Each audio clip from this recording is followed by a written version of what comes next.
नमस्कार, मैं स्वप्निल और आप the news launcher Uttar Pradesh Uttarakhand देख रहे हैं। यूं तो आज आपको आजम खां के पुराने बयानों से लेकर नए बयानों तक सुनाए जा सकते हैं। यूं तो सड़कों पर उनकी रिहाई के बाद जो काफिला निकला वो काफिला भी दिखाया जा सकता है।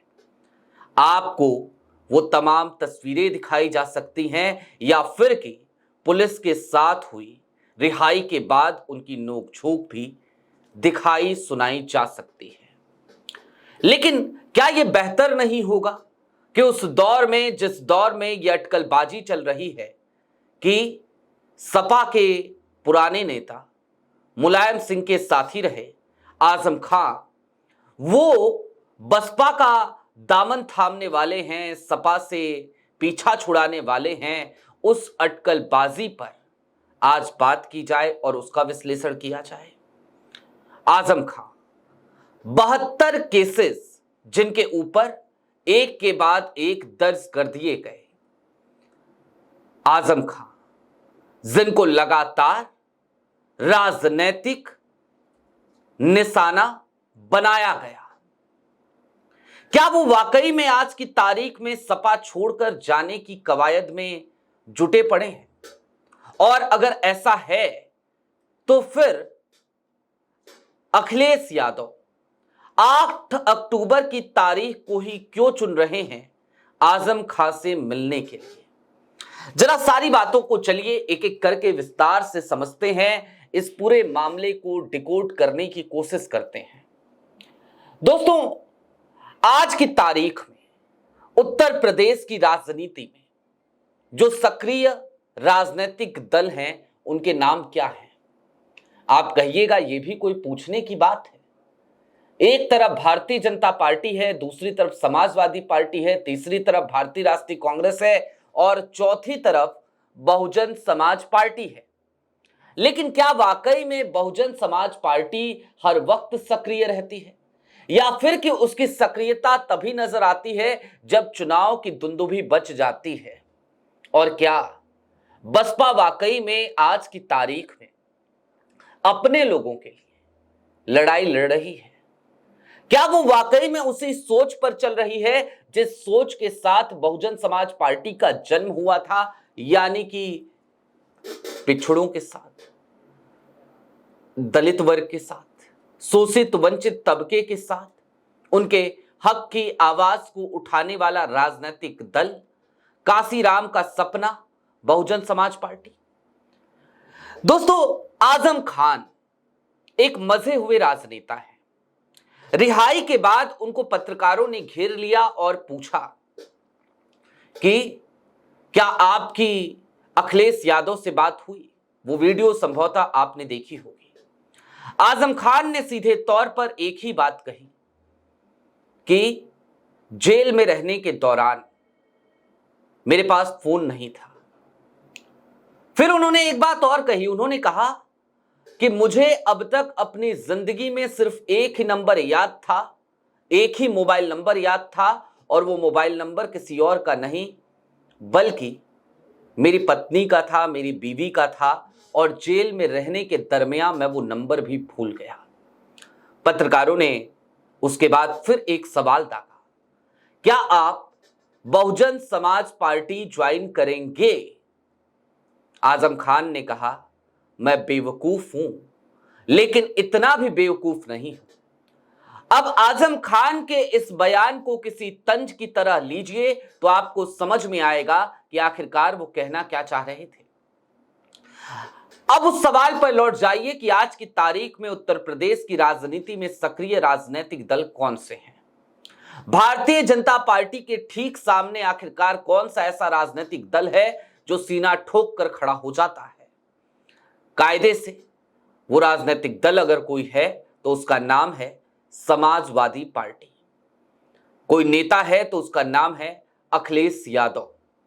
दोस्तों, अखिलेश यादव आज की तारीख में इंडिया अलायंस के साथ, कांग्रेस के साथ मिलकर एक ऐसी लड़ाई छेड़ चुके हैं जो लड़ाई लगातार भारतीय जनता पार्टी को बैकफुट पर धकेलने का काम कर रही है। एक ऐसी लड़ाई जिस लड़ाई का अंजाम संभवतः यही नजर आता है कि 2027 में कहीं ऐसा ना हो कि सत्ता का परिवर्तन हो जाए और योगी आदित्यनाथ की कुर्सी छिन जाए। और इन सब के दरमियान क्या आजम खां वाकई में अखिलेश यादव की लड़ाई को कमजोर करने की कवायद करेंगे? आजम खान को करीब से जानने वाले बहुत बेहतर तरीके से ये बात जानते हैं कि कई बार अखिलेश से नाराज होने के बावजूद आजम खान ने अखिलेश का हाथ नहीं छोड़ा।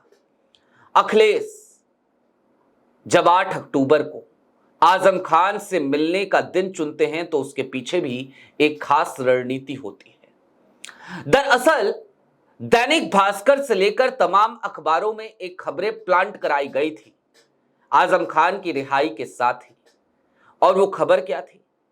वो खबर ये थी कि आजम खान कल जेल से रिहा होंगे और 9 अक्टूबर को बहुजन समाज पार्टी का दामन थाम लेंगे। बहुजन समाज पार्टी का दामन 9 अक्टूबर को क्यों थामेंगे? इसके पीछे एक कारण भी बताया गया कि दरअसल 9 अक्टूबर की तारीख वो तारीख है जब मायावती की एक विशाल रैली है और मायावती के मंच पर आजम खान भी बैठे हुए नजर आएंगे।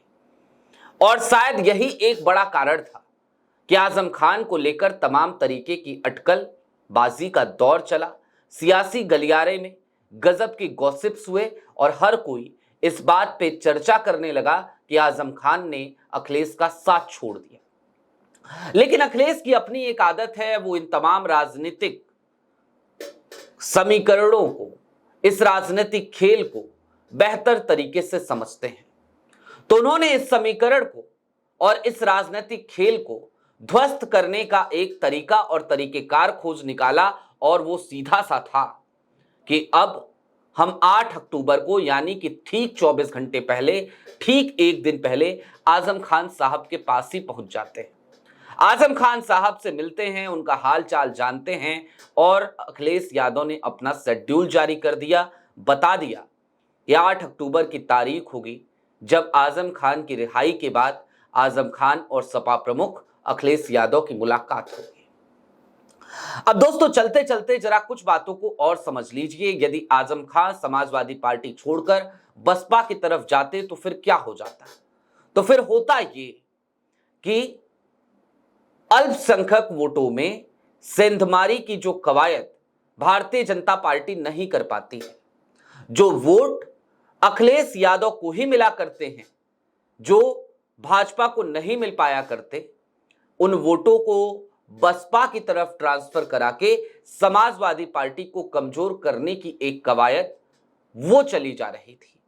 लेकिन आजम खां ना तो राजनीति के कच्चे खिलाड़ी हैं और ना ही अखिलेश यादव। ये दोनों ही आज की तारीख में राजनीति के धुरंधर हैं, राजनीति के खेल को समझते हैं, इसमें माहिर हैं और तमाम सियासी गुना गणित को भली भांति तरीके से जानते हैं।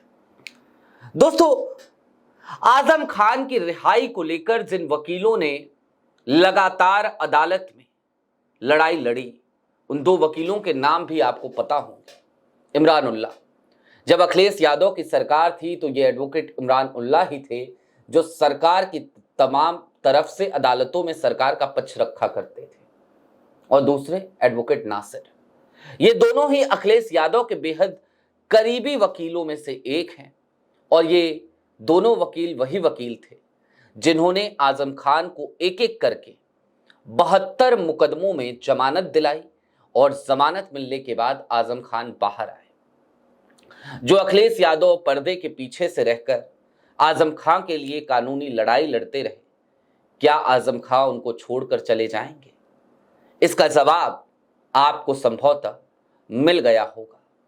बाकी जितनी बातें चल रही हैं, जितनी बतकही हो रही है, वो सब एक तरीके से यही समझिए कि नैरेटिव सेट किया जा रहा है, आपको फंसाया जा रहा है।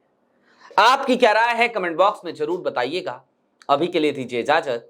ऐसे ही तमाम अपडेट्स, तमाम डेवलपमेंट्स के लिए जुड़े रहिए the news launcher Uttar Pradesh Uttarakhand के साथ। बहुत शुक्रिया।